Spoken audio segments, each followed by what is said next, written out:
नमस्कार। आज हामी एउटा सामग्रीमा अलिकति गहिरिएर कुरा गरौँ है त। नमस्ते। अवश्य। यो एक सानो सहरको मायालु कथा भन्ने सामग्री छ। मह्म। काठमाडौँको पृष्ठभूमिमा सेट भएको। यसमा दुईजना पात्र छन्, सिया र अनिल। सिया चाहिँ कस्तो भने पढाइमा एकदम तेज, सपनाहरू बोकेकी। अनि अनिल चाहिँ पोखराबाट इन्जिनियरिङ पढ्न आएका होइन, अलि सरल खालका। हो, ठ्याक्कै। हामी यही कथाभित्र लुकेका सन्देशहरू के छन् अनि यसले कस्तो खालको प्रेम देखाउँछ त्यसबारे कुरा गर्ने हो।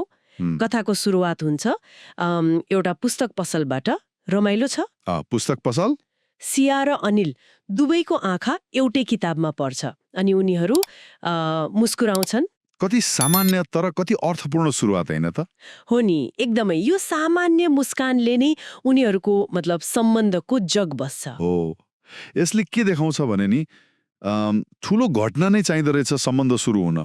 सानो अप्रत्याशित पलले पनि कति गहिरो छाप छोड्न सक्छ।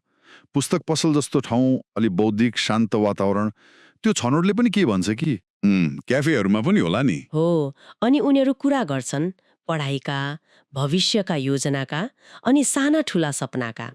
यहाँ एउटा कुरा छ, सिया अलि महत्वाकांक्षी, अनिल अलि सरल।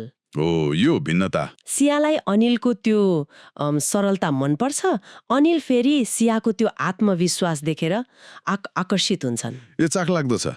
मतलब विपरीत गुणहरूको आकर्षण। कि कुरा के भने एक अर्काको कमी पूर्ति गर्ने मानवीय स्वभाव। काठमाडौँ जस्तो ठाउँमा फरक परिवेशबाट आएका युवा युवती, यो सम्बन्धले त्यो बेलाको सामाजिक अवस्थालाई पनि अलिकति छुन्छ के? त्यो पनि होला। खैर, केही महिनापछि कथामा अनिलले आफ्नो मनको कुरा भन्छन्। सिया, म तिमीलाई धेरै मन पराउँछु। तिमी मेरो जीवनमा उज्यालो जस्तै। यस्तै केही। निकै सिधा र इमान्दार अभिव्यक्ति। तर सियाको प्रतिक्रिया झनै ध्यान दिन लायक छ। उनको आँखा रसाउँछ तर खुसीले। अनि भन्छन्, म पनि तिमीलाई मन पराउँछु अनिल। यहाँसम्म त ठिकै छ। तर त्यसपछि उनी थप्छिन्, हामी सँगै हिँड्ने बाटो सजिलो त नहोला, तर म तिमीलाई साथ दिन तयार छु। हो, यो महत्त्वपूर्ण छ। बाटो सजिलो त नहोला। यसले कथालाई कस्तो भने एकदमै यथार्थपरक बनाउँछ। सुरुमै चुनौती स्वीकार्ने कुरा। हो नि, प्राय प्रेम कथामा त यस्तो बेला खुसियाली मात्रै हुन्छ। तर यहाँ सुरुमै यथार्थ बोध छ। यसले प्रेमसँगै परिपक्वता पनि देखाउँछ। काठमाडौँको त्यो सङ्घर्षपूर्ण जीवनमा यो अझ सान्दर्भिक लाग्छ होइन र? पढाइ, करियर, परिवार। एकदम। अनि समय बित्छ, अनिलले पढाइ सकाउँछन्, जागिर खान्छन्, त्यसपछि बल्ल सियाको घरमा प्रस्ताव लान्छन्। यो क्रमले पनि कस्तो भने अनिलको जिम्मेवारी बोध देखाउँछ नि। हतार नगरी आफ्नो खुट्टामा उभिएपछि मात्रै। हो, अनि सियाको परिवारले पनि उनीहरूको त्यो साँचो माया देखेर सजिलै स्वीकृति दिन्छन्। यहाँनिर कथा अलि सहज देखिन्छ। पारिवारिक स्वीकृति सजिलै आउनु।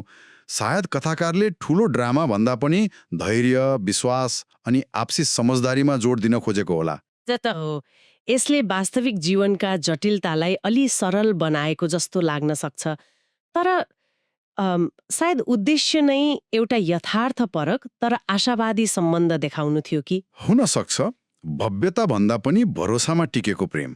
हो, समग्रमा हेर्दा यो सिया र अनिलको कथाले के भन्छ भने प्रेम भनेको रोमान्टिक पल मात्रै होइन। यो त जीवनका उतार चढाउमा, सानो सानो कुरामा एक अर्काको हात समातेर हिँड्नु हो। एकदम। फिल्मी नहोला, तर यथार्थ छ, भरोसा छ, आपसी प्रतिबद्धता छ। यो सामग्रीको शक्ति नै यसको सरलता र पात्रहरूको त्यो भावनात्मक इमान्दारीमा छ जस्तो लाग्छ। निश्चय पनि। यो कथाले हामीलाई सामान्य क्षणहरूमा लुकेको प्रेमको शक्तिबारे सोच्न लगाउँछ अनि यथार्थपरक प्रतिबद्धताले सम्बन्धलाई कसरी बलियो बनाउँछ भन्ने देखाउँछ। तर यसले एउटा प्रश्न पनि उठाउँछ नि, आजको यो एकदमै व्यस्त अनि कता कता देखावटीपन बढी भएको समयमा, जहाँ मान्छेहरू भव्यता खोज्छन्, तत्काल परिणाम खोज्छन्, यस्तो बेलामा सिया र अनिलको जस्तो धैर्य, समझदारी अनि यथार्थमा टिकेको सम्बन्ध कतिको सम्भव छ? हो, यो विचारणीय कुरा हो। अनि यो कथाले देखाएको प्रेमको मोडल आजको पुस्ताका लागि कतिको सान्दर्भिक छ, कतिको प्रेरणादायी छ, यो सोच्नुपर्ने हुन्छ।